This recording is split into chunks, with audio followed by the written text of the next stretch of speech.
I'd like to call to order the Bloomington Historic Preservation Commission meeting for Thursday, March 28th, 2024. We need a roll call. Okay. Marlene Newman, Ernesto Castaneda, Daniel Schlegel, Here. Sam DeSaller, Here. Ashley Johnson, Present. John Saunders, Here. Elizabeth Mitchell, William Folk, Present. Reynard Cross, he is virtual, Yeah. Duncan Campbell, Here. Kristen Hawley, Kristen. Karen Duffy, Here. Jeremy Hackard. Here. Okay. All right, thank you. So we need approval of our minutes from February 22nd. I'd like to approve with the caveat that the first question on the Cascades, what's the word, designation was attributed to me and not to Commissioner Hackard.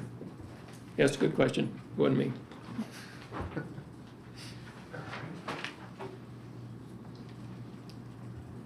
So I have a question on the minutes now being written by AI or something. They seem like they're taken off a tape recording or. The minutes. I do the minutes, and I did them from the transcript of the meeting, because this was my first meeting with the Zoom and that sort of thing. I've got my computer here, and I'm going to go back to the old way and try to do them during the meeting. So I apologize if they looked a little different. It just seemed like there were breaks in the syntax in some of the sentences. And yeah, some of the there sentences was. end into another sentence. And I mean, I didn't go through the whole thing to Yeah. try to come up with corrections. Yeah. Because I didn't want to take the time, frankly. But Yeah. I think the content was there, but it was hard to read sometimes. Yeah. Yeah, I don't disagree with that, but yeah, I'm going to go back to doing it the old way and do the minutes during the meeting.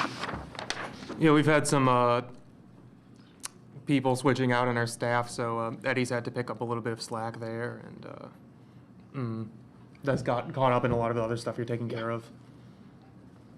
All right, so, All right. Eddie, you want to do the roll call? Do we have a motion in a second? I have a motion. Sorry. You made the okay. I'll second. Very good, thank you, Ashley. Same.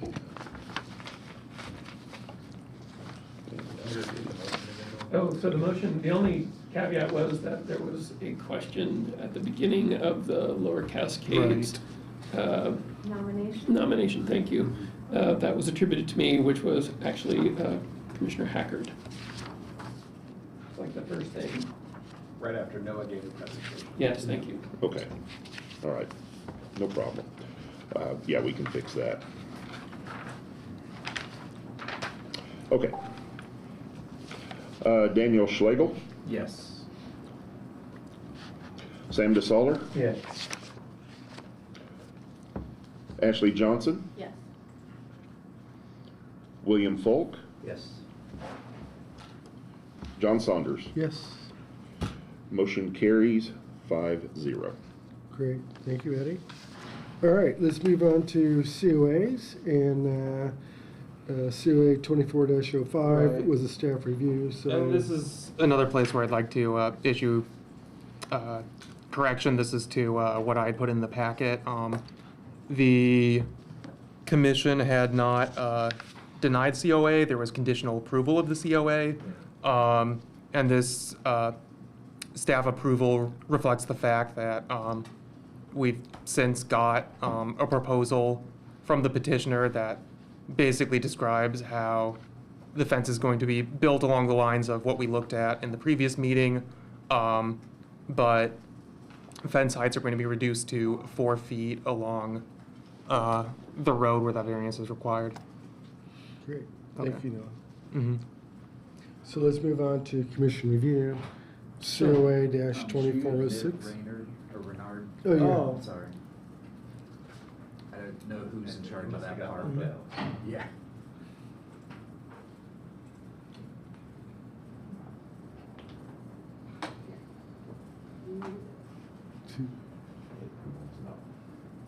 Don't we just love technology? Okay. So I'm not getting the got it. You're not getting the got it. Yeah, it's not anywhere. There it is, yep. Okay. All right. That does it.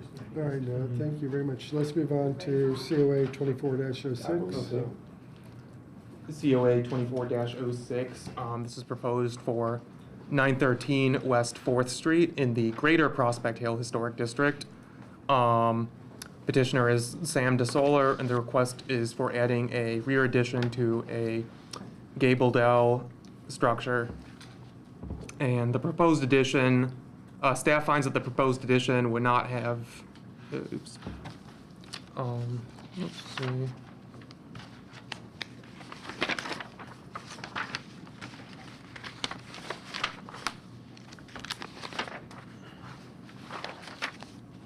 I'm just going to minimize this. Okay. The proposed addition would not impact the building's primary northern facade or have an excessive impact on the building's massing. The vinyl window proposed will match the existing vinyl windows, and the fibrous cement lap siding meets district guidelines. Members of the neighborhood construction committee have also expressed their approval of the proposed design, so staff recommends approval. Here are some of the emails that I received from members of the Greater Prospect Hills Design Subcommittee, expressing their thoughts after having a look over the proposed design. Terrific. And our petitioner is with us. And the owner's here too. Okay, so Sam, do you have anything to add? I'd be happy to walk you through it. Basically, the main facade is untouched, and it's all going along the backside of the site. We're basically extruding the house, keeping the same profile, the same siding, and the same roof line. Just removing the back porch, the back stoop, and then just enlarging the house to the south. Okay. I'd be happy to take any questions, and I think do you have anything to add? Great. So let's, I can't ask you. Oh, thanks. I'm repeating questions. myself on this one. Ashley, do you have any questions? Jeremy? How far back is this going? It's going back an additional, I think, 9 feet. And the lot itself is ridiculously deep. If you there's a drawing that was included in the packet showing the site plan. That should also be in, yeah, that will be in the packet. So it's not up on it's not in the presentation. Page 27, it looks like.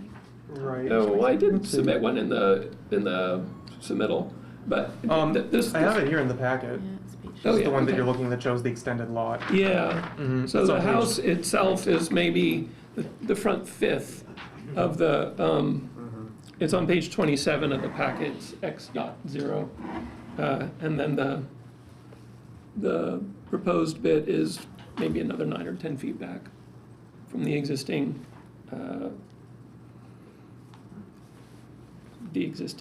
dining room. Okay. Bill? No question. Daniel? No. Karen? No questions. Duncan?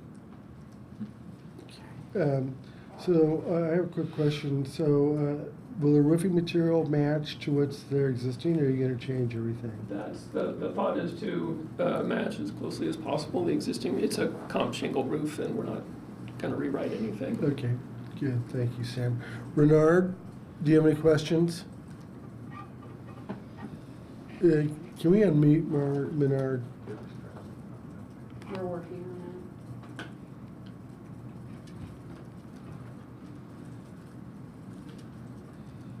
Renard, can you hear us? Sleep? Yeah. I wasn't gonna say anything. I think he's He's in Jamaica, so I don't know. right. I asked him to unmute, but it's him to vote, he's gonna have to be able to be seen and heard. Right.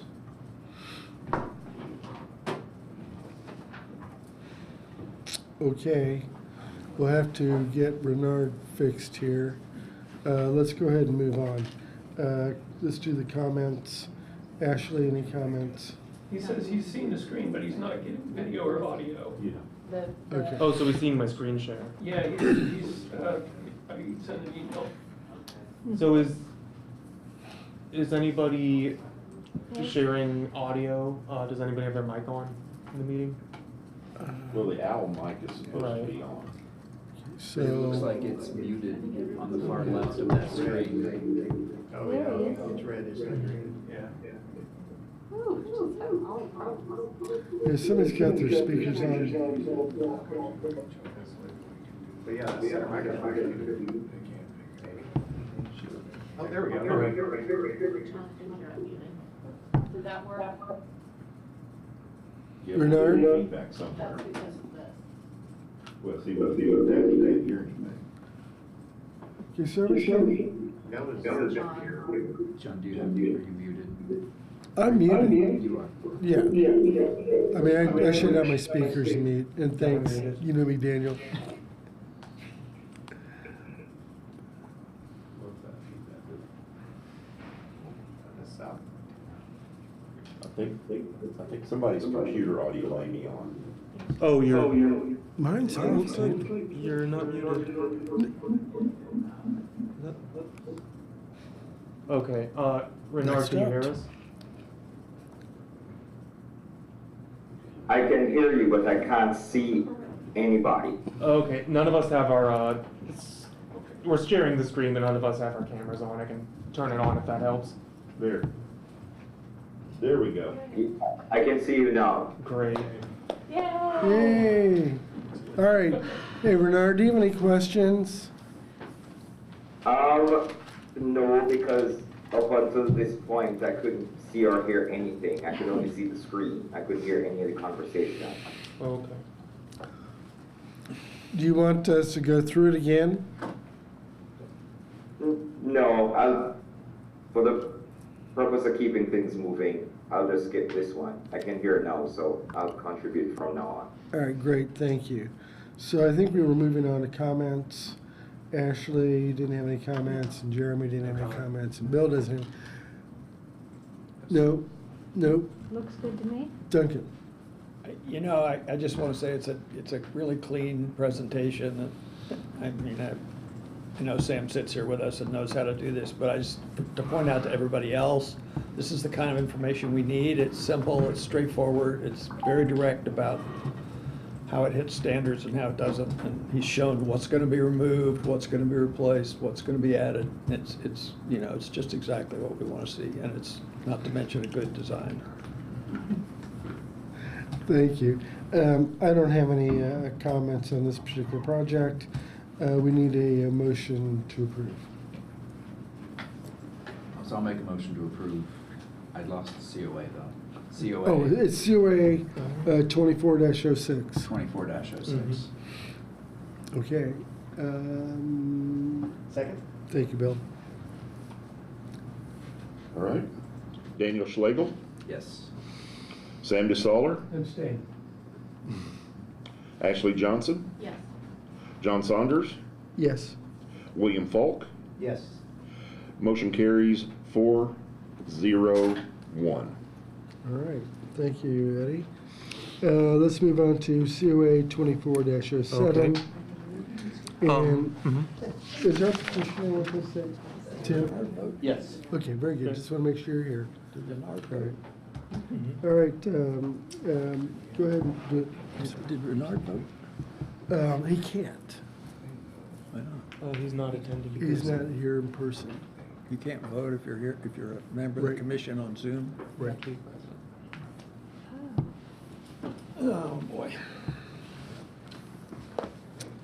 All right. Okay. All right, it's up to you now, Noah, to go ahead and do the presentation. COA 24-07 for 200 East Kirkwood. This is the Bloomington National Savings and Loan Association Historic District, and the petitioner is Tim Cover. The request is to amend COA 2384, which I've included some information from in your packet, to add 2 additional windows to the west facade, which is shown here in its current state. Staff recommends approval of COA 2407 since the new windows would match historic windows in both design and rhythm and do not alter the character of the historic bank building's secondary western elevation. So this image is taken from the previous, this is 2384 COA, but you can see the one change that's been requested is the addition of 2 windows in the western elevation. If I switch back, you can see where there's a break between a set of 4 windows, a couple of bays with no windows, then a set of one over the other. This petition would add an additional set of 2 windows that match the existing windows on the facade. Here, this is from a packet prepared by the National Park Service, albeit for tax credit applications, but they sort of present a gold standard for historic rehabilitation projects. In this case, pertains to the additions of new openings on secondary elevations. This is an example of a project that was approved that added new windows to a historic structure where there had previously been very few windows on the secondary facade. Judging off of this precedent, I don't see an issue with the proposed amendment to the COA. Okay, thank you, Ron. Tim, do you have some additional information for us? Yeah, come on. Front? Yeah.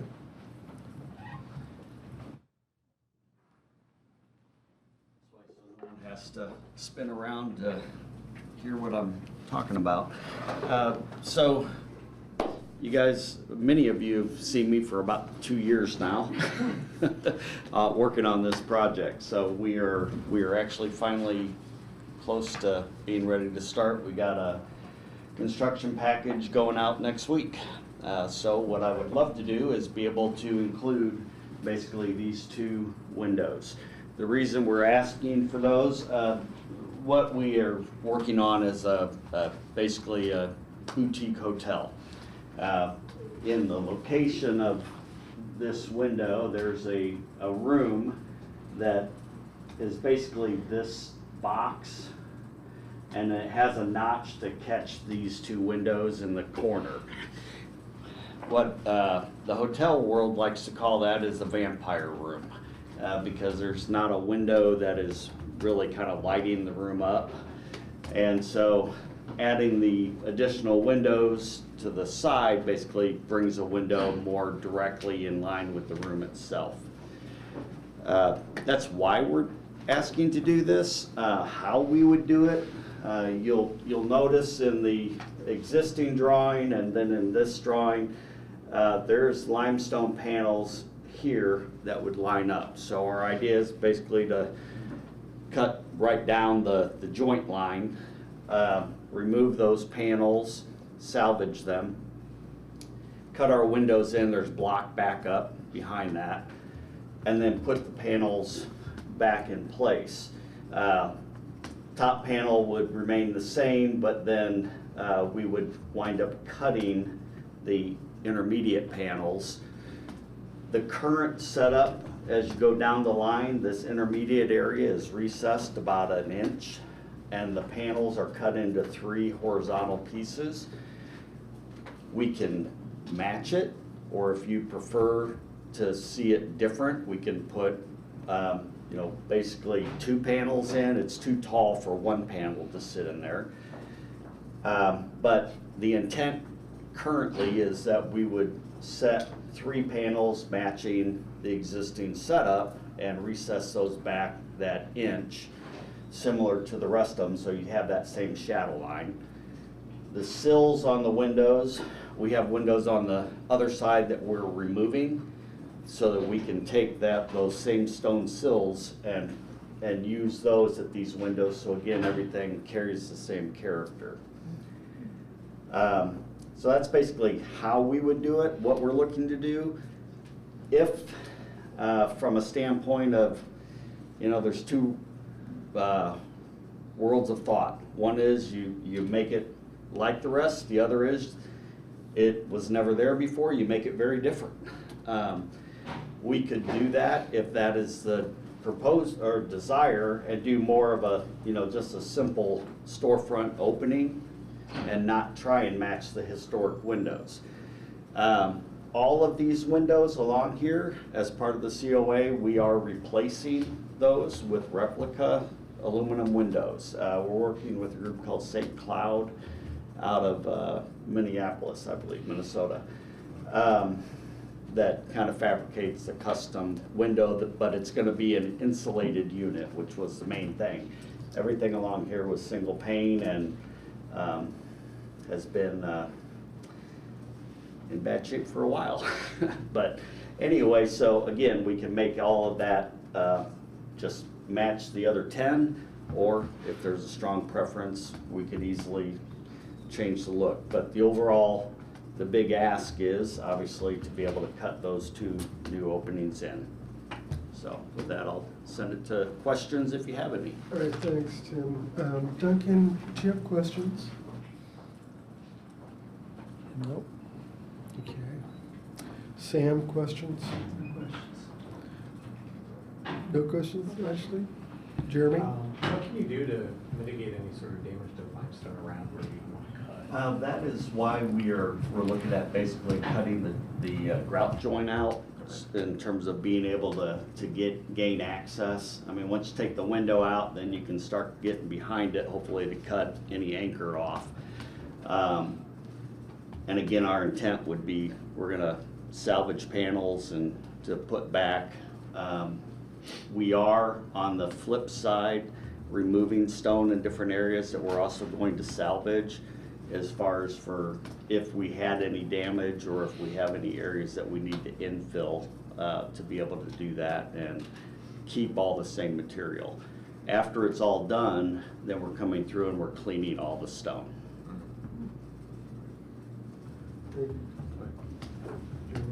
Bill, No any questions. questions? Daniel? I think you answered my questions as fast as I could think of them, so great presentation. Thank you. Karen? No questions. Same here, the other questions got asked before I got to me. So let's move on to comments. Duncan?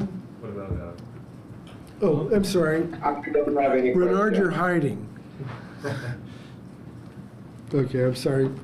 Duncan? Well, and I guess in response to Tim's question about whether to make them distinctly different from the, normally that rule applies when you're retaining historic material. And so what you're basically gonna do is you're gonna match all these replacement windows with another replacement window. And so if all those other windows were original in their original places and you were adding That would be the replica, where then you I look would, at that. I would suggest some very subtle difference, maybe a solid panel beneath instead of a recessed one or something like that. But I think once you start to take the historic material away, that assumption of a rule of distinction doesn't really, Okay. is kind of moot. So I personally would just put them in there exactly the same way, because you're replacing them all, really. Okay. Thank you, Duncan. Karen, any comments? I think it looks very nice. It satisfies my need for a sense of balance there to add those windows. Thank you. Daniel? I agree with Karen. I like the balance, but I like the idea of making it look like the rest. That way it has that nice Yes. feel. So, my 2 cents. Bill? Yeah, I agree with most of what's been said here. I think this looks much better with the additional windows. I agree with making it blend in with the rest of the windows. Ashley? I agree with what's been said. All right. Sam? Yeah, I think the new windows are a reflection of the new program of the building, and it's, it's a chance for this historic building to have a new life, and if that makes it more economically viable and, gives it a better chance of happening, then I don't have any qualms about supporting it. Thank you. Bernard? I think it looks good. I'm always in favor of more windows and these work, so I'm okay with it. All right, thanks, Bernard. I don't have any additional comments to make. It's a fine project. I'm anxious to see you guys get it going and how it turns out. So we need a motion. Motion to approve? All right.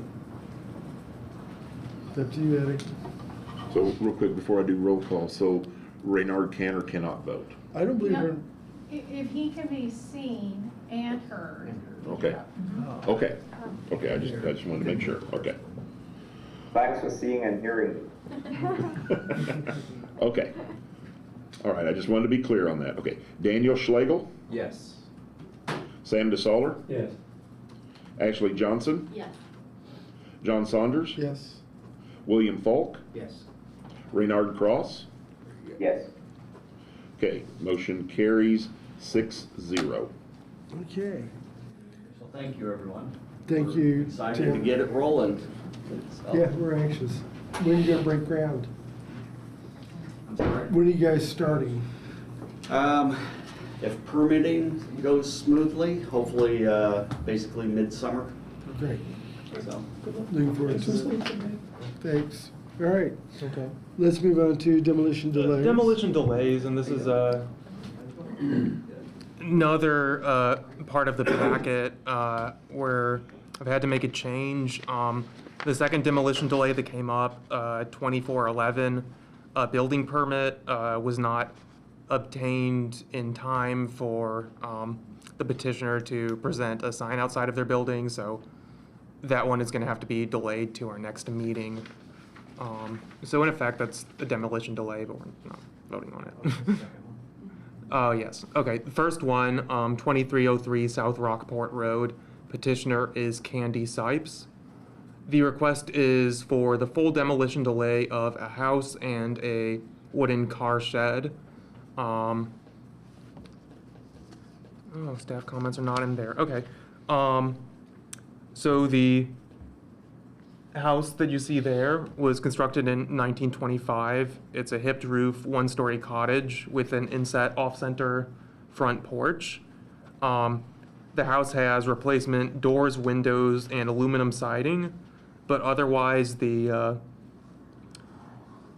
shape and the fenestration of the house have changed very little. There are two other historic structures on the site, including a 1940 wooden front gabled car shed in the next slide here, and a 1950 gambrel roofed barn with concrete and wood siding that is not proposed to be demolished. Staff recommends release of demo delay 2410. Sam, any questions? Ashley? The barn that's staying, can that be seen behind the car shed in that photograph up on the side? It's not easily visible from the street. The car shed is right to the left of the house, I believe. So the barn, is that right. behind it?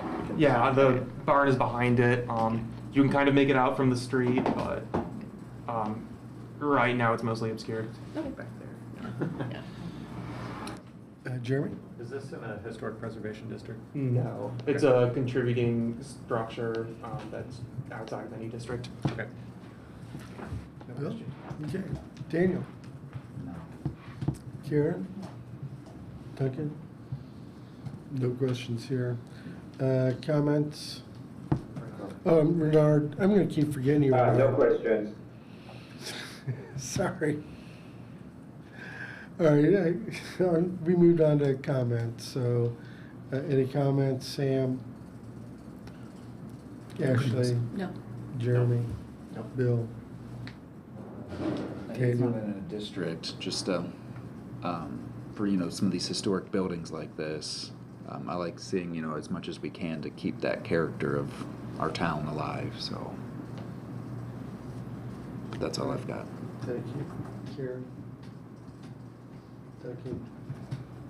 No comments. So, I guess, do we need a movement, a motion to move on to demolition, or just go with demolition?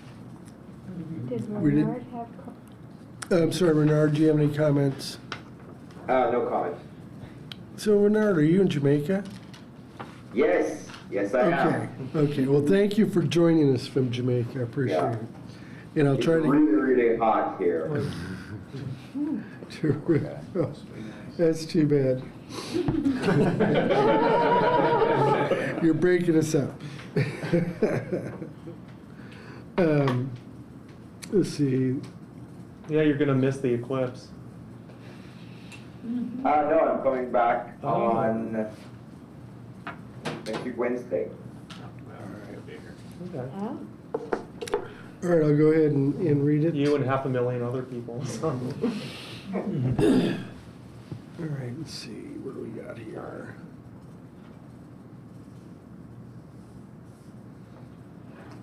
Okay. Today regarding the property located at 2303 South Rockport Road, the Historic Preservation Commission got notice of proposed demolition, and let's see, we don't need a formal report.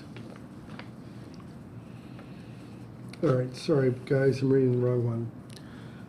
Today regarding the property located at 2306 03 South Rockport Road, the Historic Preservation Commission declares that it got notice of proposed demolition, and after today's discussion sees no need to review any plans any further and waives the rest of the demolition delay waiting period.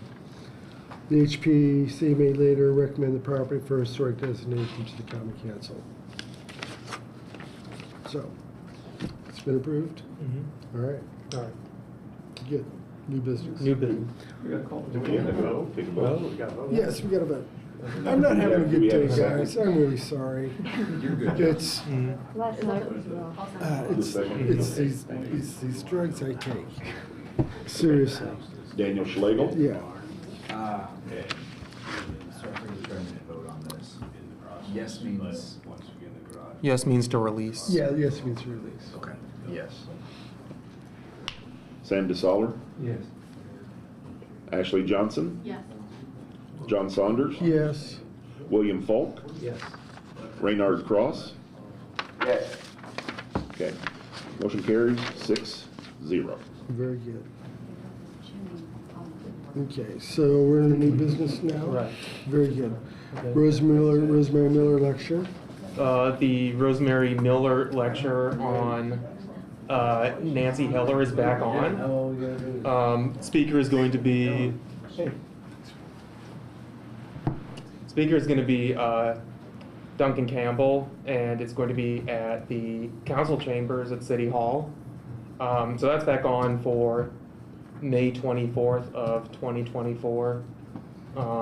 Many of us knew Nancy. She was remarkable, and for more reasons than, you know, just her contributions to preservation and her dedication to keeping arts and crafts, carpentry and serious craftsmanship alive. So I encourage you all to show up for that. Is there anything else you want to add, Duncan? No, other than that it's postponed for a year because I got sick the night before it was supposed to start. Got COVID the day before it was supposed to happen, so we had to put it off. Okay. Thank you, Noah. And then you want to do a number B on our new business? Is a photo contest. Right.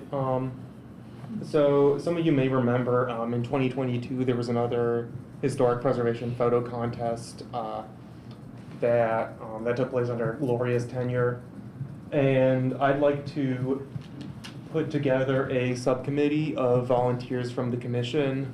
It could be anyone, voting or non-voting members, who would be interested in judging entries. And another thing I'd like to discuss is whether we'd like to have any specific theme to the contest. For instance, if we want to relate it to the Nancy Hiller talk, have something about the arts and crafts movement, or something else that you think is pertinent to the state of preservation in Bloomington. So I'd like to open up to comments and questions about that. Yeah. Yeah. Mm-hmm. So what do you guys think about this upcoming, about doing the photo contest and what kind of theme we want to have? And of course, we know Nancy Hiller's background with arts and crafts movement stuff. And We've done themes in the past for this? what's that? Have there been themes for photo contests in the past? I can't remember. Themes have been proposed in the past, but I believe the last one, which was the last one for a while, there ultimately wasn't a theme. So it isn't necessary, but if anybody wants to bring one up. I think the thing with the last one, No North, it had to be historic. It had to have a historic theme to the last photo contest. Something that was old, or it wasn't just something that we did anything with. It has to be historic. Yeah. Mm-hmm. Yeah. I just worry if we narrow it too much, people might not know what that Right. is, and then Mhm. be like, oh, we can't count your photo because that's not the Right. specific Right. thing we were asking for. So- Rather than just being like a historic structure, it's much easier to comprehend. So I'm going to be, if we decide to do this, I'm going to be printing off flyers that can go around, say, either on campus or public places to advertise it. Also, it's going to be run through the City Preservation Instagram page, which has several hundred followers, which is okay. It's not substantial. So I think that's a good point, that we want to cast a wide net. Can we put it in the paper? Is that a possibility, or? I think we could. Yeah. Yeah, Mhm. we can put it in the paper. Obviously, the paper has limited reach at this time, but we will. Hey, I read it every day. Well, would the city accounts also publish it too? Yeah. Yeah. Okay. Yeah, we've also talked about going to other departments, like, or groups like the Arts Commission, to see if, they'd be willing to help out with any outreach. Well, and if you could talk to the Mhm. Parks Department, get into some of their facilities and Oh, stuff, yeah. that'd be a lot of eyes. Mm-hmm. Yeah. I know partner institutions will help promote it as well, so. Well, that's great. All right. Good. So what do you win? So last year, or not last year, 2022, and this is what I want to do again, there are 3 canvas prints awarded to the top 3 winners, each sort of in decreasing size in order of significance. And then other entrants who receive votes are going to be featured on the historic Bloomington Instagram page. Okay. Mm-hmm. Sounds good. Mm-hmm. And for putting together an ad hoc subcommittee, I know it's technically chair's responsibility, but if this is something that people would like to email me about, I can put something together for that. I'll volunteer Yeah, for me it. too. Okay, it should be fun and not too much work. Yeah, Mhm. I can look at pictures. Okay. You have my contact. Mhm. Right. So Thank do you you. still want us to email if we're Thank you. interested? I mean, if you want to get in touch in another way, like send a pigeon, you could do that. I mean, we're here, so. Right. I'll okay. send you an email. Right. Yeah. I can If I can scribble it find down a in the pigeon, notes. I will. Yeah. Throw this across the desk. Mhm. Yeah, I mean, as much as I can have things in writing, just because my memory isn't great, Yeah. Yeah, at least you're not having problems like me. Mhm. This is the theme for tonight. It is. Memory. Okay. All right, let's move on to old Old business. business. Go ahead. The ongoing violation at 605 South Fess. This is the Willow Terrace apartment complex. It was nominated by the Historic Preservation Commission as a local district in 2018 and approved by City Council at the time. In 2020, a violation was sent to the owner because, let's see if you can make this out.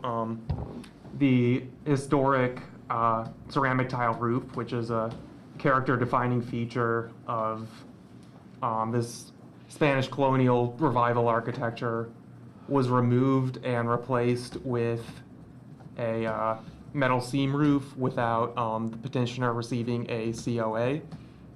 So over the course of the past couple administrations, several historic preservation program directors and some changes in legal counsel,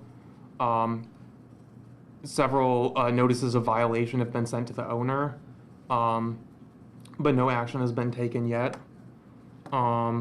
Margie and I recently had a conversation with the owner's legal counsel, and I sent them an email describing essentially what, as much as the commission has said so far about what our expectations are for what we think is appropriate for this building, and what sort of recourse they have had for replacing the roof or applying for a certificate of appropriateness. I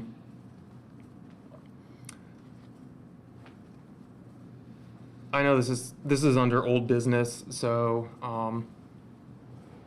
I don't believe we can vote right now on putting in a compliance period, but typically there's a 90-day compliance period. The applicant is well over 90 days. So. Do you want me to weigh in here? I would love for you. Yeah. So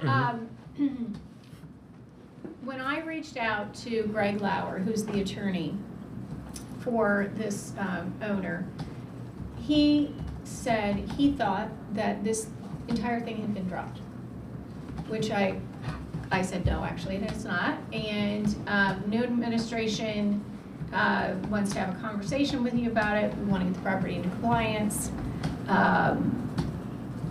He said it's, at one point they thought about putting the building up for sale. It's cost prohibitive. I told him that we were going to come to you guys and give you an update, and that their two options were to put clay tiles back on the roof, or to get a certificate of appropriateness from you guys to put in synthetic. And I said that we would be talking about, and that would certainly be up to your discretion. And we said, probably don't know that anybody's gonna love anything other than the clay tiles, but that's just my guess. So we told him we were going to be updating you guys at this meeting, and that no decisions would be made, but that we would want to have, and invited them to be at tonight's meeting. They said they might participate online or watch a recording. We would like to have them come to you guys and give a report. We also talked about the fact that this building, if they are going to sell it, I said we'd like to know if that's your intention. If you're going to sell it, what's the appraised price you had for it? Just maybe get creative about. We talked to you about. He wanted to know if there were any grant opportunities to repair this roof, and I said, we certainly want to work with you, because our goal is to get this back into compliance. As far as the the approach that legal takes with whether it's this issue or billboards or anything else, we do try to work with property owners. We'd like their money to be spent towards compliance with the code rather than fines. This would be a pretty hefty fine if you counted every day that it's been in violation. It would be ridiculous, but I do think, they didn't give any pushback. They didn't say that they don't want to comply. It's just, the city kind of, I think, quit pushing the issue, and they thought it was fine. And it's my understanding there's like some kind of material on the flat part, and then the tiles are on the parapets. So, right. Is that right? Right. The tiles are on the parapet surrounding the roof. The rooftop, I believe, has a rubber membrane on top. For which they have received COA. Mm-hmm. Yeah, and they said they were, they were just in a hurry. He said to try to get the leaking stopped because they were also getting trouble from Hand about tenant complaints with the roof leaking, right? So I think the next step is to invite them to come and give a report and see if they want to petition you guys for a C of A, or if, I don't know if anybody's got any ideas of how we can, if there's it's a beautiful, I mean, it's a great old building, and it, you know, the clay would be great to get the clay back up there, but I don't know if there's any grant opportunities or. Really, in this email, as far as I know, and anybody who wants to comment can pitch in, the two things that come to mind are tax credit incentives. This is not in the Bloomington Urban Enterprise Zone, so it wouldn't be eligible for a facade grant. You know, there's certain thresholds in terms of both the amount of work that has to be done and the way that it's conducted, which I know would certainly bring it into compliance for the rehabilitation investment tax credit. That's a federal historic preservation tax credit. There's also the low-income housing tax credit, which I'm not as familiar with, but I have also suggested that that could be relevant to the building's use. Yeah, is that when we got into talking about affordable housing? Right. Right. And that was another topic that came up when we discussed the possibility of them selling the property, which. What were you gonna say? I don't think LIHTC is an option at this Okay. time. Okay. The new ruling for the next set of rounds are gonna be directed towards rural areas, so Bloomington is likely not going to suit that. What he told us is, I mean, I looked up the AV when we were on the phone, and I think it's 336,900. He said he thought that when they got it appraised last time, it was about 2 million, which is a huge difference between the AV and that. But he said he thinks that this property is really just sort of, it's not like making a bunch of money in rent. He said it's pretty much cash flowing. And I think that was one reason why they thought about maybe putting it up for sale. I'll go back to my notes. He said he thought the cost was $50,000 to $70,000. Didn't he say that? Yeah. Which I thought was kind of low, actually, for putting the clay back up. What would the fine be? Pardon me? What would the fine be? A lot. I mean, I haven't done the I know, math, but like- but yeah, I mean, it's like $2,500 a day times every day, For or up to 2,500. Wow. It would be, you know, and every day can be a new violation. Mm-hmm. And so when you do the math, you know, you could be really. So we're talking We years? don't tip it, you know, it's been out of compliance for years now. We would not I wouldn't recommend taking a ridiculous approach and doing the math and saying you have a $6 million fine or whatever, but we just want to get this property in compliance, ideally with clay, tile, roofing, but if you guys all, if they came here and, you know, you thought synthetic was appropriate, I'm sure they'd be thrilled with that. So I think the next step is to reach out to them and let them know we gave the update, and you tell us if you want them here and when you would like them here for meeting, or if they want to, they can make the decision if they want to ask for a C of A. Well, they'll have to ask for a C of A, whatever they do. Right. Yeah. So it's not But- like, it's but not I like guess the up to yeah. them if they want to. But I For a was C of under A. the impression that you guys already had said, put the clay back up. Did you guys not at some point tell them to put the clay back on? We've told them several times, yes. Yeah, Mm-hmm. yeah. So I don't,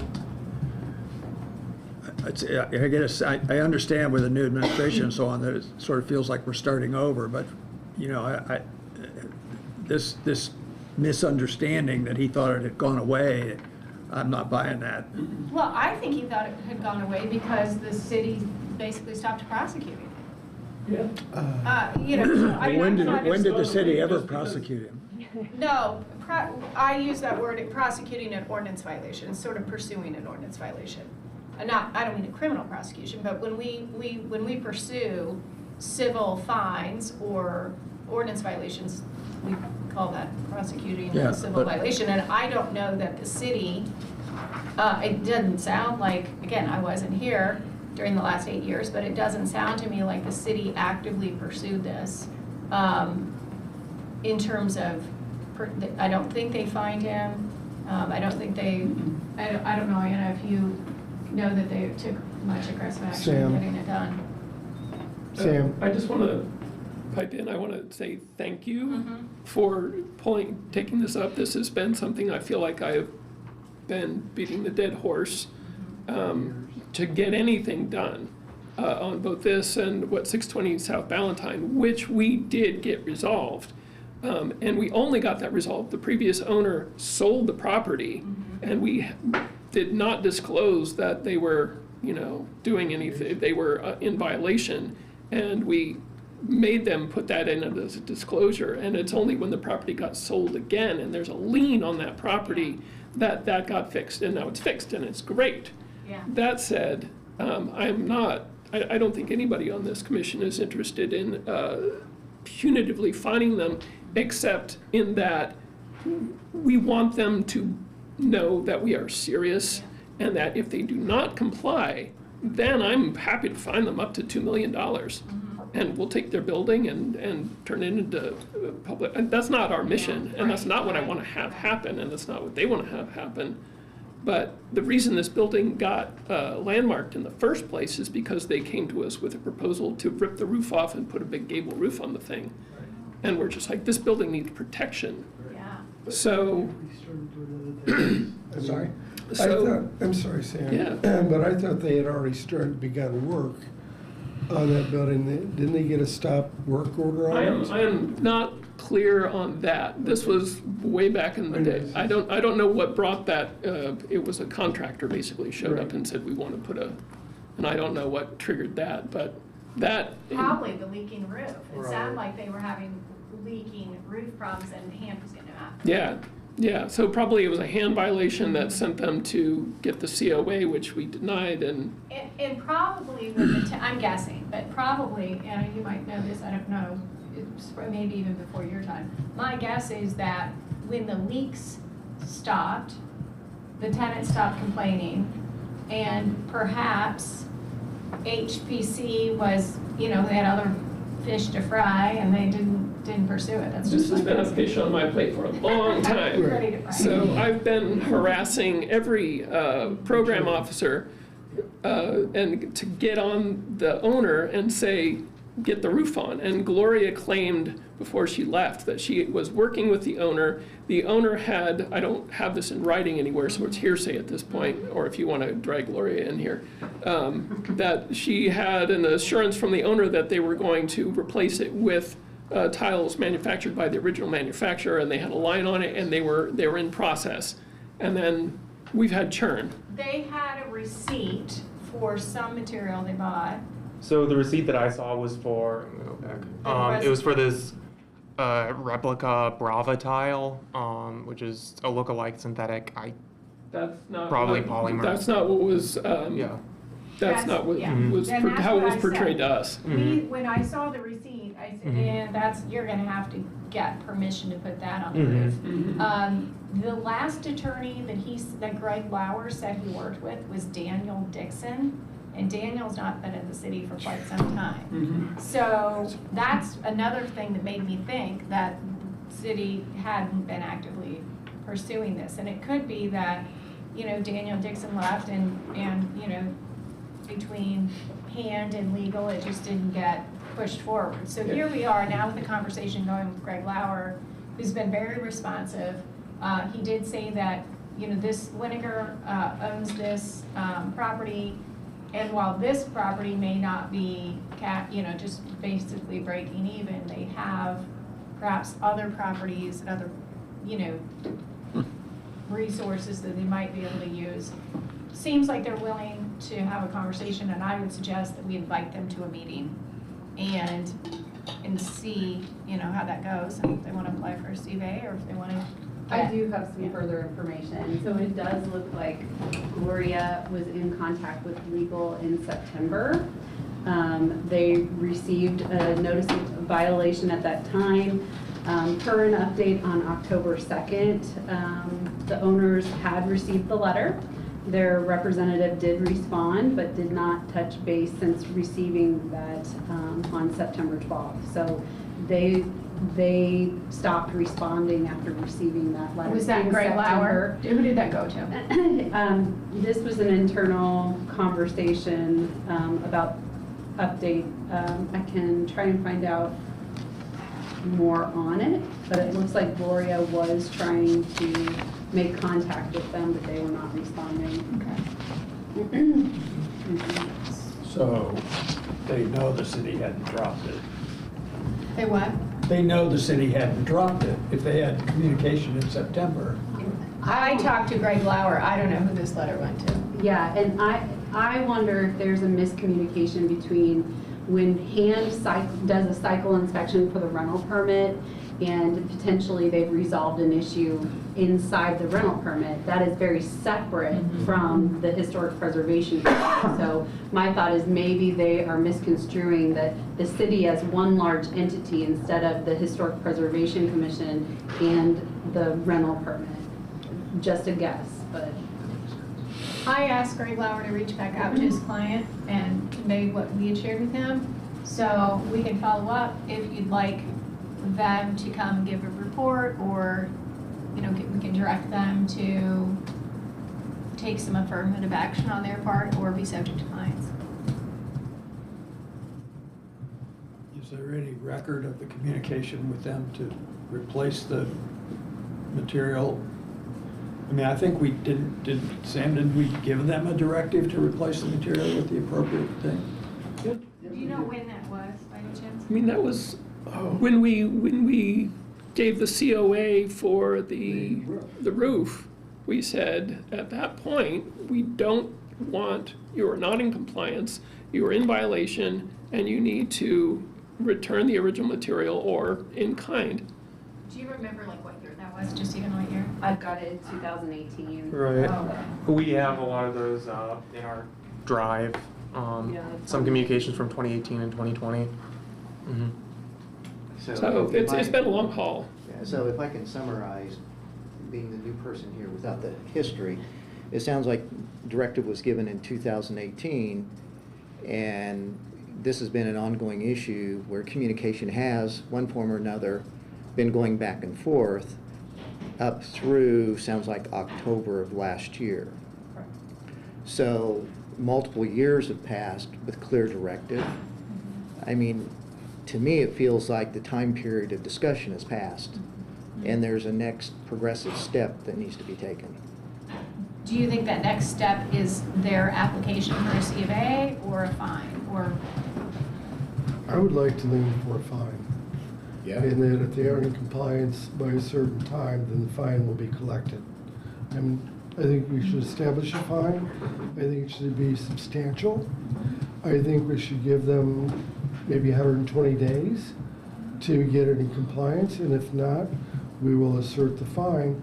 And I think cannot the commission also go ahead and do the work, I mean, not us do the work, but hire somebody else to come in and put the parapet back up? Yeah, I would prefer if we were gonna do that, to get an order of abatement, but I wouldn't, I mean, that would, to me, I would wanna file the complaint for the violation.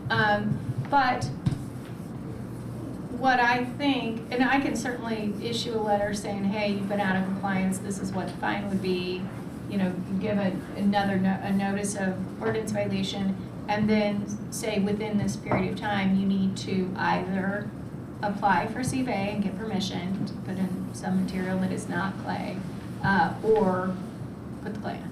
Okay. What do you think, Sam? I mean,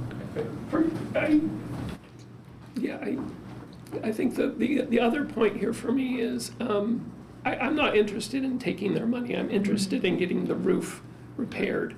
And if we find them because they are slow enough, that I want them to be clear that that does not resolve the issue.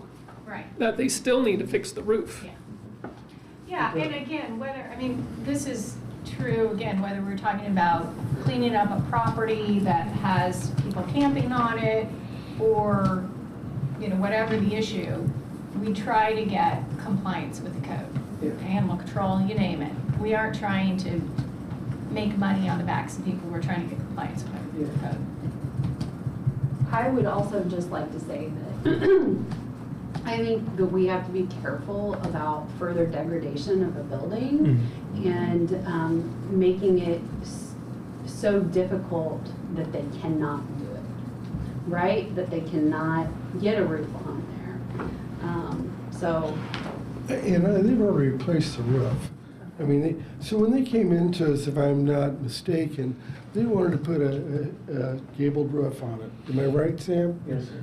And at that point, we turned them down, and then then we came back and said, okay, do the rubber roof. Okay. And that was back in 2018. I mean, their roof leak issue was.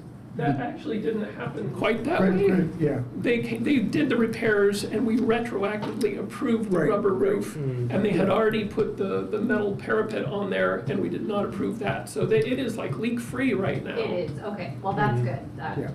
As far as I That's know. an issue. Okay. May I? Yes, Bernard. Yeah, I've been listening to the discussion way back and forth, and forgive me, but the gentleman in the blue shirt, I can't recall your name. Bill. Bill. I agree with Bill in that this thing has been going back and forth for 6 years. I strongly believe that we're beyond. I do appreciate the effort in trying to work with the property owner to get the property up to the standard that it needs to be. But I think we've gone above and beyond already. You know, he went ahead and did some changes to the building. A COA was retroactively approved. And I believe that, you know, from that point on, he should have understood what the process was. If he didn't know what it was before, I believe he was informed of what the process is, and notice after notice, and he hasn't made any changes. I know it's 6 years later, and I see we're still trying to bend over backwards to accommodate the property owner. How far are we as a commission willing to bend to have the property owner fix something that he shouldn't have done and which he was told over a period of 6 years that he needs to correct? At what point are we going to impose a sanction of any kind? I believe that we're there. I believe that what we should be looking at is how big a fine we should impose. And regardless of whether he fixes it after the fine is imposed, that fine should stick. Because there should be a consequence for his failures to comply up to this point, regardless of whether he eventually complies. I don't think any fine should be removed if he fixes the problem eventually. No, it's been 6 years. There needs to be a consequence, and that consequence should continue to mount until he fixes it. I think the only question here is, what fine are we going to impose? That's it. And I wanna make clear that I talked to this property owner and told him that no action would be taken today because I had been asked for an update and I was going to give an update, which I have done. I don't think it would have, it wouldn't be credible for us to take action today on a fine when I told the lawyer for the property owner that no action was gonna be taken. Now, this Sam's email, which I appreciate, was the first time this issue had ever been brought up to me. And it's my understanding from Anna that the city hasn't done anything since October. So to take action to issue a fine in March, nearly April, after sitting on it for months, when the city attorney said no action was gonna be taken, I think puts us in a bad position if I have to push this with the court. It doesn't sound like we're playing fair. So I would appreciate it if the HBC would allow the homeowner and his attorney to show up and give an explanation, and then if you want to issue a fine, they'll know that they're coming that day and can potentially get a fine. But I, as an attorney, whether it's a government client or a private client, I would not advise you guys to take action when their attorney was told action wouldn't be taken. And if you think that's improper, that's on me. But I was asked for an update, and this is not a formal agenda item. Can we put it? So, Actually, As a new commission member, I am more comfortable hearing from them since I've never actually heard from them. I understand the history and I appreciate the detail that we have, but I think in fairness, it seems like this issue was dropped for quite a while.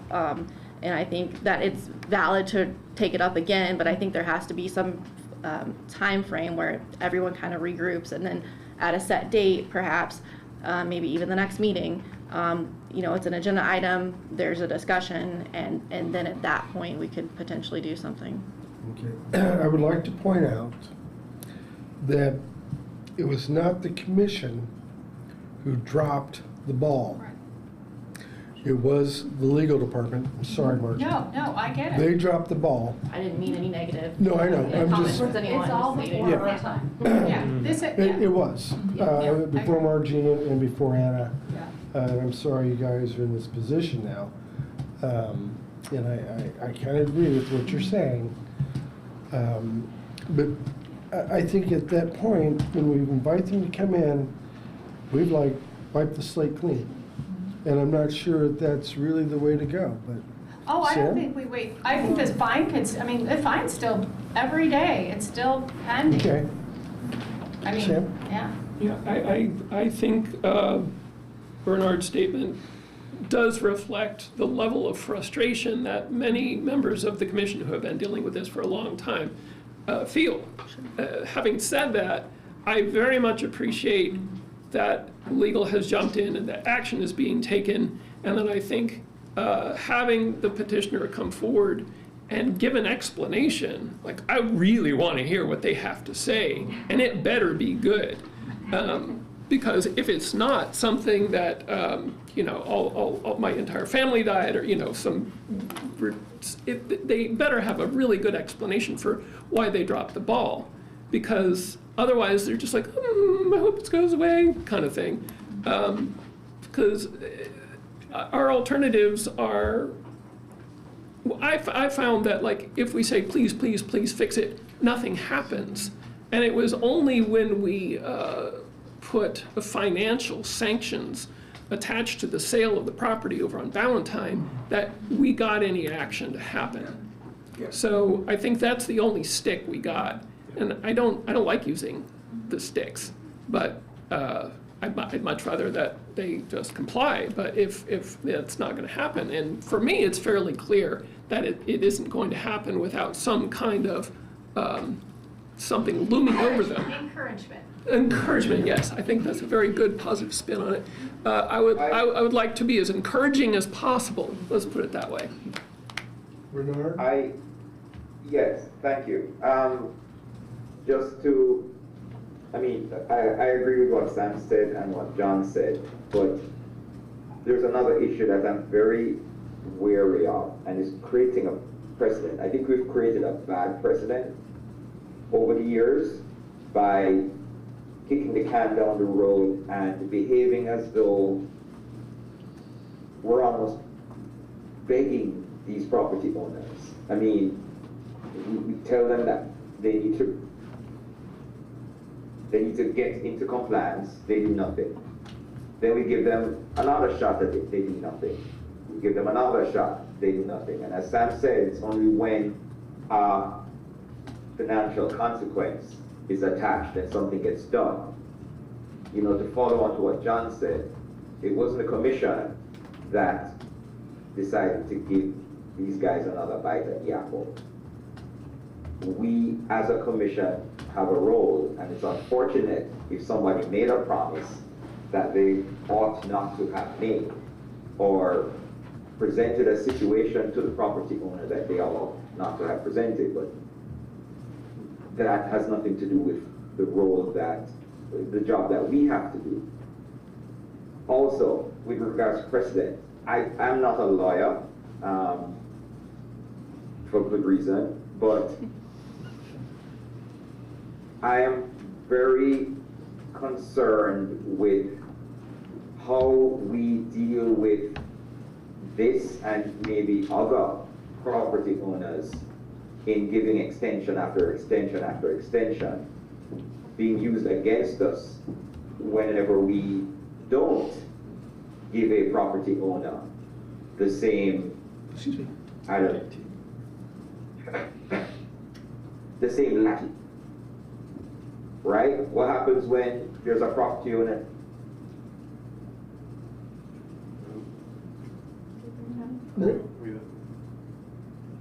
You're not? We lost him?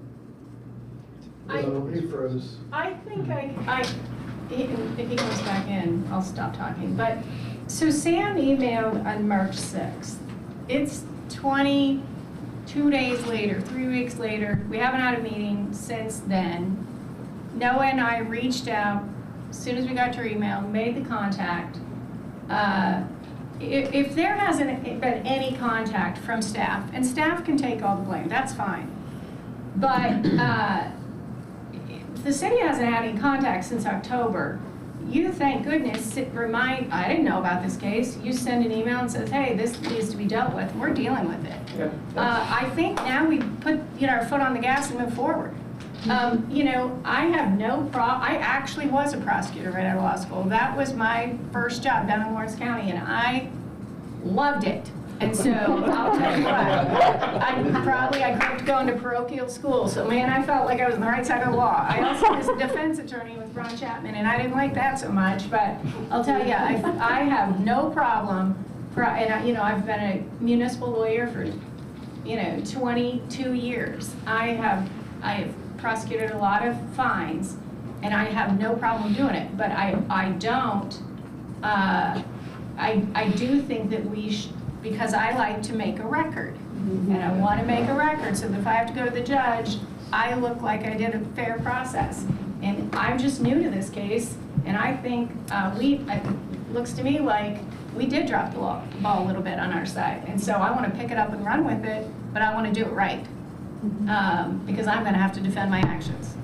Okay, Daniel. So on that, John, I mean, I agree with what Ashley said. I'm not saying we shouldn't have a fine or anything, but I would like to invite them. And like you said, since this isn't a formal action item, I mean, I feel like there's not a lot we can do or should do. Just like you had mentioned earlier, I just don't think that's fair that you were going to give an update and then we come back with a fine. But to get them on the agenda, let them know, the fine's still hanging over their head and they have to fix it. But I kind of think, let's move forward. Let's tell them to get here, and let's go with that. I agree with Daniel. But I want to make sure that they realize that there will be a substantial fine. I don't want them to think, oh, we're going to come here and Pat them on the hand. Right. Okay. Yeah. I'm good with that, and if everybody else is good with having them come and give us a presentation, let's do it.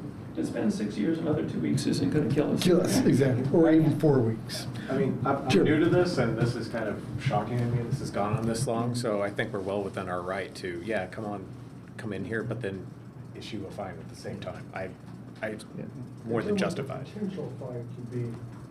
Yeah, I mean, I so have it's a little bad tough. memory of that. One time somebody had balloons on a mailbox, and legal issued what the potential fine could be for that, and it was a pretty high amount for a balloon on a mailbox, and the mayor called and said, "Are you kidding me? You issued a letter that's..." Are you kidding me? We look ridiculous that we said we're gonna fine you $24,000 for a balloon on whatever. So I have a little bit of a bad taste in my mouth on that. The other thing I think we need to remind the owners that the exterior of the building is under our purview, and that when it comes to removing graffiti, it needs to be done in a proper manner. Because I know there's been graffiti and they've painted the walls and trying to cover it up, which is changing the building some. More so we've had that with downtown, but yeah. Okay. I don't want to weigh in on how the commission decides to proceed with this issue, but I think as in all other matters, consistency is really important, and this is when we need to establish consistency with enforcing, the rulings that we put in place. And, I appreciate all the opinions that were shared, and I think all in all, this has been productive, and I'd like to see this as an agenda item in the next meeting. Okay, very good. John, if I can add one more comment. Please, I'd like to Bill. thank our legal counsel for being here. Yeah. I'm sure you gained some valuable information, and had you had that information, that discussion you had might have went a little bit differently. Yeah. The other thing, I agree with it being an agenda item for our next meeting. But myself personally, I'm really not interested in an explanation of why this hasn't been resolved. What I'd really like to hear is their timeline, a defined timeline for meeting what the original requirement was. Because if we set the expectation of them coming in to explain the reason why, I don't care about that. I really don't. What I want to know is, we are now on the same page. You now know that this needs to be resolved. This is the way it needs to be resolved. And what I want to know is, to keep a fine from occurring, what is the timeline? And that timeline needs to be agreeable. So I just wanted to get that out there, because I think the expectation that we set with them, if they choose to show up, I think they'll show up. I'd be shocked if they wouldn't show up, because, I would. again, I mean, Noah, you were on the phone, right? Well, yeah. And they seemed generally to, he was like, hey, I thought that was all, I thought we were good, and it could be what Anna explained, like, hey, we've got the roof fixed, we're good. We'll get it on, when's the next meeting gonna be? April 11th. Okay, so we can, There's plenty of time. All right, good enough.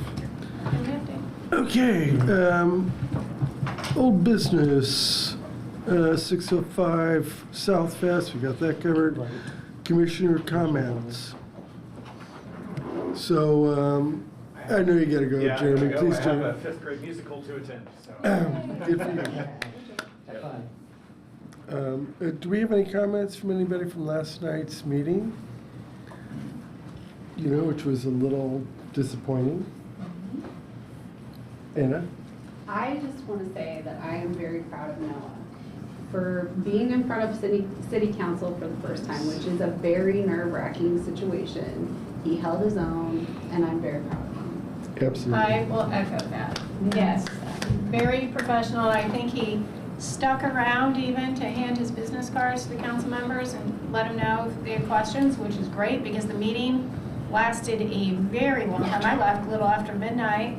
What time did you leave, Noah? Oh, I left before you. Did you? Like 11. Yeah, it was just, again, I was like, Carrie Thompson, the mayor was there. She thought he Handing did- out cupcakes. Yeah, she thought he did a great job and really acted like a professional. You wouldn't have known it was his first meeting. So, I think that we have an image problem with the city council. And I'm not sure how we can repair that or get them online. I think it would be nice or good if one of the council members or all the council members at one point in time come and see our meetings and how they move. Because my impression from last night's meeting is that they think we're off the wall here. And, they think, in my opinion, they thought that the reason we designated or were wanting to designate the park was to prevent the road from being closed. And that was far from how our conversations ever went. Our conversation was to save the buildings that are there and to keep the park as a historic district. And I'm sorry we didn't bring it up, but there was a swimming pool there. The swimming pool, oh yeah. First one. The first one, yeah, there's, yeah. And one of the buildings was a bathhouse, so, yeah. It really is, there's some pretty interesting historic things about that park, and it's too bad that the city council had that impression that what we were doing was to prevent the road from being closed, and that's not the case. I also think they're concerned about oversight of the HPC if they want to put in a bike path or a pedestrian path. And I think that they worry that they're ceding control over something that is their responsibility. Perhaps a work session, council work session might be in order where, you know, kind of a joint meeting. I know that there was talk last night about having a work session with, to talk about the convention center. Mhm. And they've got that scheduled for next Friday. It's something I could talk to Stephen Lucas about, perhaps to have a work session between the city council and the HPC to talk about how do we move forward and work together. Now, would it make sense, you know, before this, you know, nomination is brought back to city council, if it is, to have a draft guidelines for the district so we can address some of these specific concerns? Yeah, Yes. yeah, I think that's a great idea. But I think the work session's a great idea too, because if their concern is the path, trails and paths going through the park, that would be Yeah. helpful. It's historically been very difficult to have draft guidelines in time for the legislative schedule. We have spent 6 months to a year on guidelines from time to time in neighborhoods, and the feedback. This is a little bit exceptional because there is no neighborhood. Right. However, you know, I thought some of your answers last night about if something impinges on the historic fabric, we'd be concerned about it. If it doesn't, we wouldn't. You know, as a general guideline, that's fair enough, but it's not necessarily reassuring if you're concerned.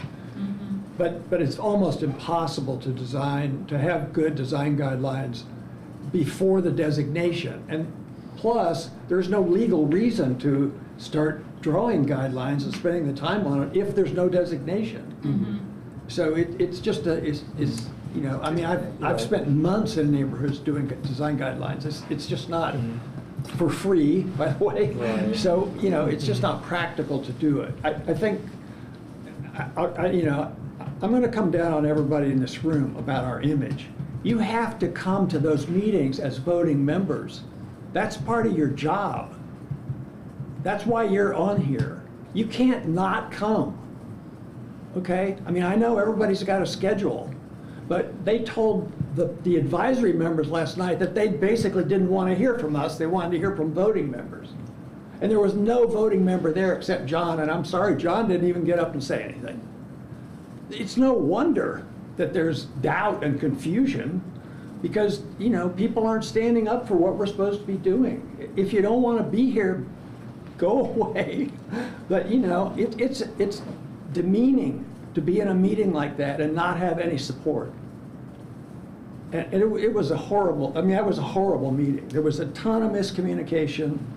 There were people on the council, excuse me, who were vindictive about the things they said. They manipulated the disability issue, and nobody, including other people on the council until the very end, said anything to defend the issues that were on. Andy Ruff. And, you know, Chris Sturbaum was insulted and libeled by a person from the public who is actually on a commission, and nobody defended that until Andy Ruff at the very end. It was a mismeeting of all mismeetings. I mean, you know, and I totally sympathize with the fact that we had new staff there, and it's a hard thing to get up there and stand your ground, and, you know, but you have to be totally clear about what the mission is and why you're there and what your issue is, and not let anybody take you someplace that they want to go. And that's what happened last night. We got misled, and, you know, I thought they dragged Noah around, frankly. And it's just unacceptable. And, you know, I'm just going to say this out loud, but we've just gotten over a mayoralty that insulted us day after day by making misappointments and dragging his feet, and for all I know, telling legal not to pursue stuff. Who knows? But, you know, it's no wonder we have, that hurt our image considerably. But this is the first designation I've ever been at, and I've been at all of them, that we didn't get. And that's just not acceptable. That park is unprotected now. I suspect that, and I told this to Noah, I suspect that most council members had a pretty good idea of how they were going to vote before last night's presentation. We have changed their minds time and time again. They've all been controversial. It's always hard. Every preservation meeting I've ever been in that's regulatory has been difficult. And what in the past, because I don't have the history you have, what were the things that were done at previous meetings to change their mind that wasn't done last night? Having us all there Okay. in force, we're supposed to be experts, and so you have to present yourself that way. And when they start bringing things up, you have to correct them and not, you know, it's tough. It's hard to do. I mean, you know, it's hard. And, I mean, do it in front of a state legislature sometime. It's, you know, they'll do anything they can to get you out of the room. But you have to be real clear about what the designation is asking for. And that's what you have to stay with. This is an important historic place over and over again. These artifacts appear to be protected, but the reason this came up in the first place was that they weren't being protected, and the city parks department wasn't taking care of them, and they were broken and derelict, and it wasn't until recently that they've been repaired. And we want to make sure that this stays on board. And historically, we did a street because the street department wasn't taking care of it, and da-da-da-da-da. And I know you don't have that history and stuff like that, but that's why we all have to be there. And the street's never been taken care of. What? And the brick street has never been repaired. Well, it's never been repaired with asphalt. Well, yeah. That's what they were doing with it. Yeah. But we still have the two historic streets over on campus that are brick and have not been restored yet. Yeah. That are designated. Okay, well, I would mention that, but. I completely appreciate your position, and being new, I didn't realize that we would have an opportunity to speak. So I took the one email that we received, I saw one, maybe there were more and I missed some, that we had the opportunity to observe. So perhaps there's just a miscommunication. I didn't realize I was expected to be there. Well, excepting the few new members, there are other people who've been here for quite a while.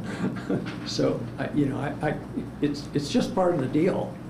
Frankly, something that frustrated me is just sort of a basic misunderstanding of what historic preservation legislation is and what it does. This is something that Duncan spoke to at the meeting about what exactly the National Register means and how that relates to but differs from local designation. And I'm not sure when would be a good opportunity to sort of clarify that to people, how we get that across.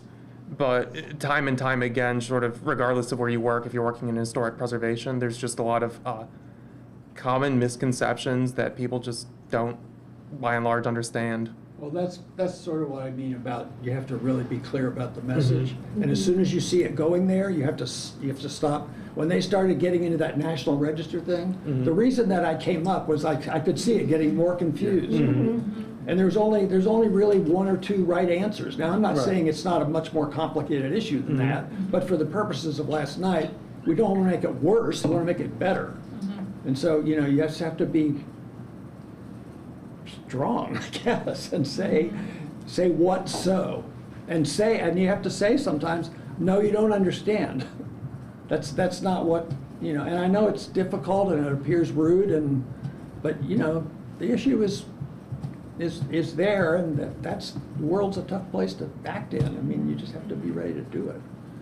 And it feels like we have the support of legal, we have the support of Anna's department and stuff like that, but the commission is here because of legislation that we got passed by the city council to do a very specific job, you know, and they need to be reminded of that. Yeah, I do think that there was a feeling like I a council member don't want to cede my control over these issues to a board or commission, I think that's where a work session might be helpful to remind everybody, look, Yeah. this state law allows you to create a commission. You did create a commission. You know, I tried to say, hey, local action matters, right? We've been talking about that all night long, that local action matters, whether it's, you know, local action on the conflict, you know, Gaza, or the, you know, they voted on something, you know, the LEAP issue that doesn't directly impact our water source. But I think a work session to sort of have, it might be a better format to have some of the, because it's real hard when you're at a podium and they're at a panel. I think this kind of environment might be better. I agree with you, but I still think some of that's, those arguments from the council were specious. I mean, they know more about it than they were letting on to some extent. And the idea that somebody would say to us that we're not elected officials, so we don't have any business making decisions for the city, the correct answer for that is, hey, excuse me, but the people who run this city, none of them are elected. They're all paid staff. You know, you nine and the mayor, that's it. The rest of us are doing the work. I mean, you just have to say that to them, because you can't let them make you, you know, denigrate your role, or you just give up your authority. I mean, you know, I'm sorry I'm going on, but I was really annoyed and very upset by what happened last night. It got away from us, and there's no excuse for it. It's our own fault, that's what I'm saying. We need to be on point. Would you like me to talk to Stephen Lucas, who's the attorney for the council, and suggest a work session at some point?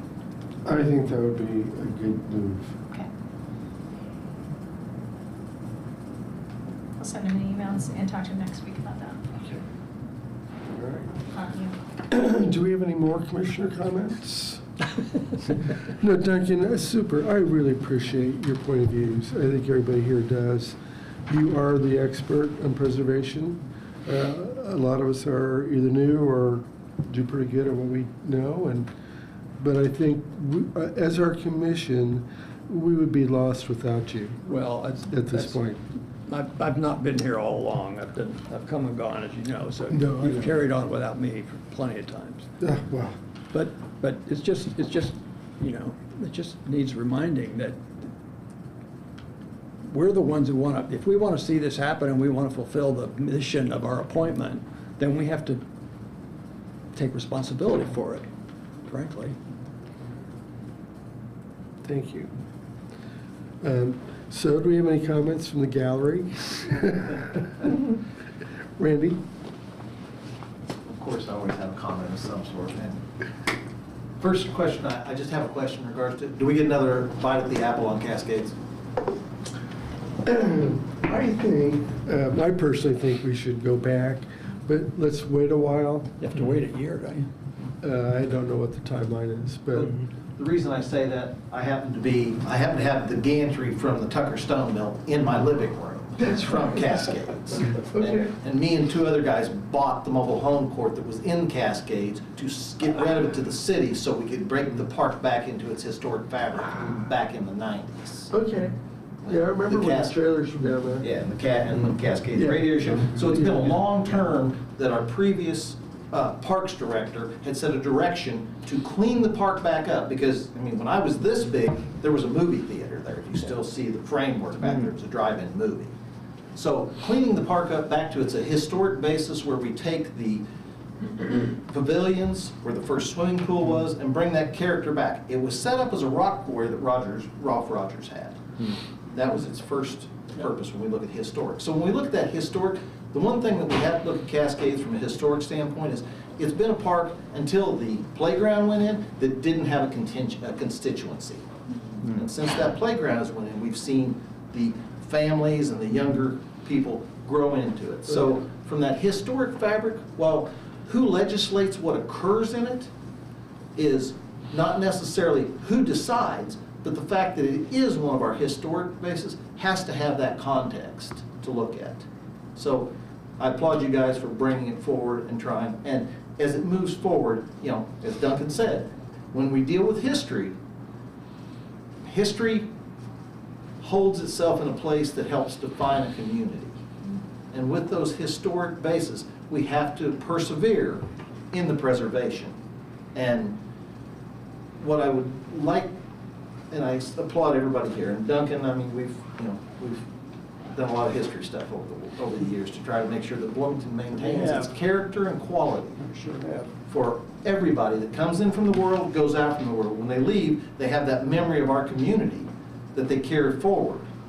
And the history of it is very important. So as you participate in this, and say, to bring those things forward, because this is a community that has been here for a couple hundred years and has impacted hundreds of thousands of lives in how they look at it. So what we do by preserving that history is extremely important.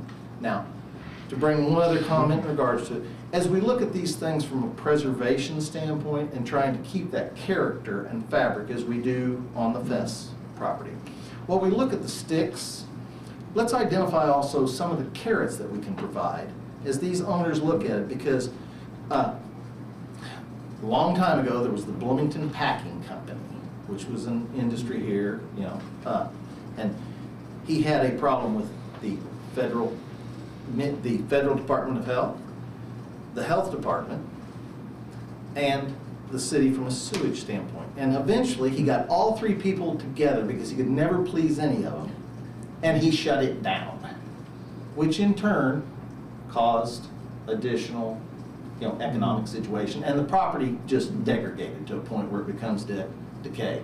When I hear the issues, historic preservation and making sure the fabric of that exterior is important. We also have to take into consideration as we put in hand and the habitability, that he repaired the habitability. Now, how do we help to make that, it's been too long. First off, I'm not going to try to, you know, say anything of that. But as we look at these things and say, okay, clay tile. I mean, Duncan, I don't know who knows about Lodovicky tile. I'm sure Duncan does. But when we look at this clay tile in regards to it, it's absolutely the way it should go.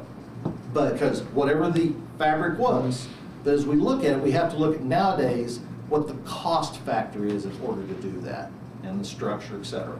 So when we look at these things, not only do we look at how we maintain that historic fabric maintains and keeps the compliance that we all want, but we also have to say, okay, is there a way, as first thing that came up, LITAC, historic preservation credits and such. And again, my next comment, I don't want to anger anybody, but even the possibility from a historic standpoint of supporting an abatement that would help to bring that back, because what we never want to see on these things is degradation and demolition by decay. And as we look at our housing thing in our community as a whole, when we fix the things that cause the habitability, that gives residents places to live. And that particular one, I love the building, but it also provides walkable, rentable space in the core of our community. So when we look at the sticks, I'm very well understanding that given the time frame, something needs to occur.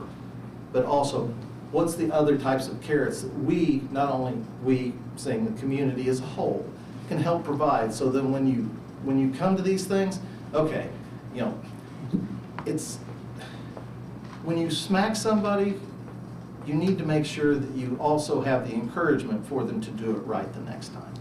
So I apologize, guys. You know, Cascades is near and dear to my heart, and historic preservation is there. And Noah, I only heard a little bit of it because I'm old.